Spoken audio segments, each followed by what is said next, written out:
Hi, my name's Graham. I'm an RWA instructor trainer across most of the RWA schemes. I'm on board a boat here on the River Hamble belonging to Mendes Marine, and we're going to look at a few things today to consider when we're going to go boating, maybe for the first time for quite a long time after lockdown. So, some things we're going to think about to consider. We're going to have a look at how to prepare the crew, make sure they're ready, some engine checks to run through, some deck checks and checks around the boat to make sure the boat's ready to go, and then hopefully we'll be ready to go boating. So thinking about the crew, we're going to issue them all with a life jacket, and we want them to wear them at all times when they're out on deck, when the boat's underway. Things to check on here, hopefully it's been serviced as per the manufacturer's guidelines, and things we can check in between those times, each time we wear them, that we've got some green tags showing in here to show that the canister and the fire mechanism are fully engaged, and also worth checking that the light is operational as well, because that may have been flashing over the winter when it's just been damp in the storage locker and actually the battery's gone flat on it, so that may need to be looked at as well.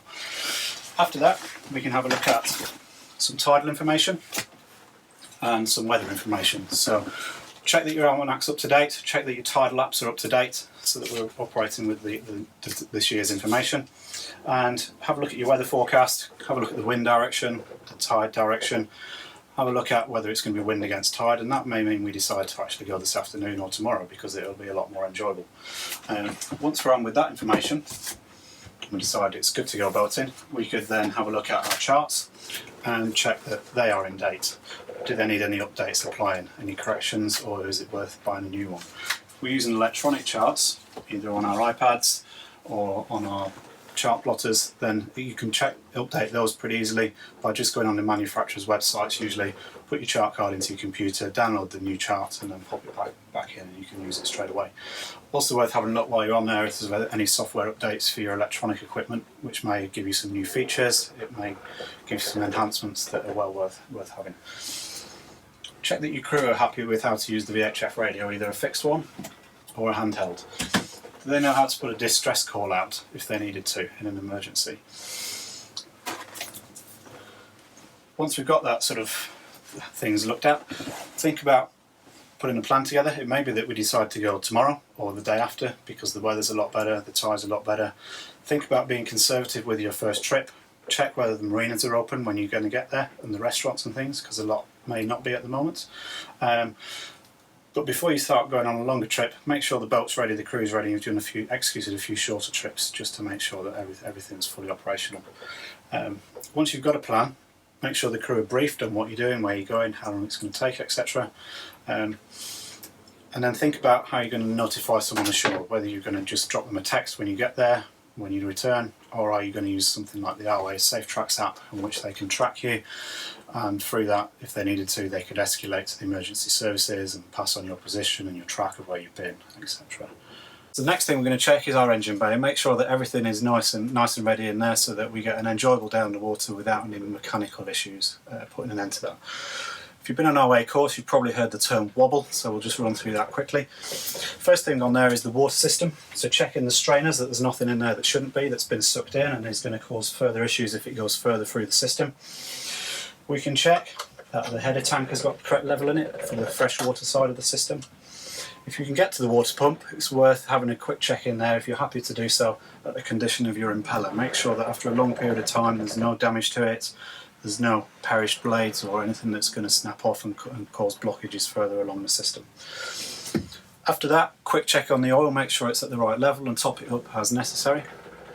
Following on from that, we've got our belts. So a quick check on the belts gives us a 90-degree turn on the longest part of it, gives us about the right tension generally, and then we can check for any frays, any damage, any wear and tear that may signify that we need to change a belt on there.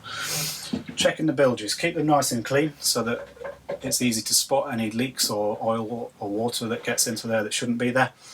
And following on from that, we've got our exhaust system. So once we've started the engine, if we can see it, then make sure we've got a nice flow of water coming out of there.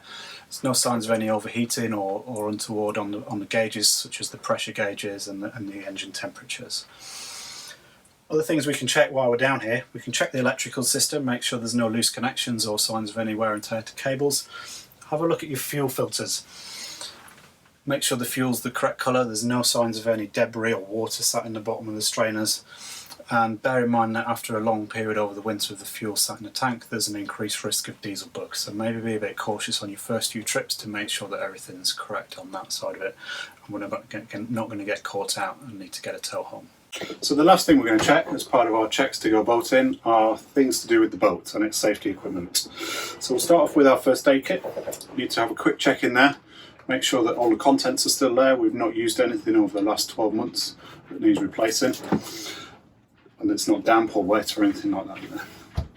Have a look at the flares. Make sure the crew are familiar with how to operate them and the different types and what we use them for. Check the expiry dates on them to make sure that these are in date and they don't need replacing as well. And then we've got a nice big pair of gloves to wear if we needed to operate them. Check your fire extinguishers. These will need servicing about every 12 months according to the manufacturer's service schedule. Do we need batteries for our torch? Have a look at your EPIRB if you have one. This will have an expiry date again on the battery when that will need replacing. Once you're out on deck, give everything a good check over. Check your radar reflectors, antennas haven't been damaged over the winter.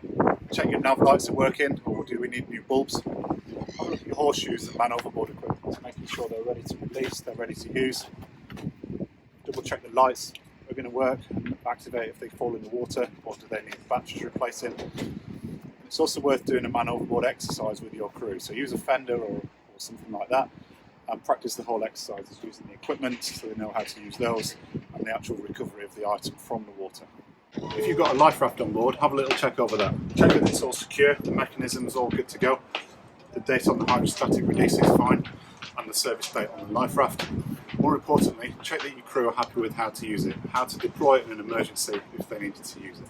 Once you've completed those checks, got the crew ready, quick check of the engines and everything else out on deck, and you're happy that everything's safe, everybody's prepared and everybody's ready to go out and have a good day on the water.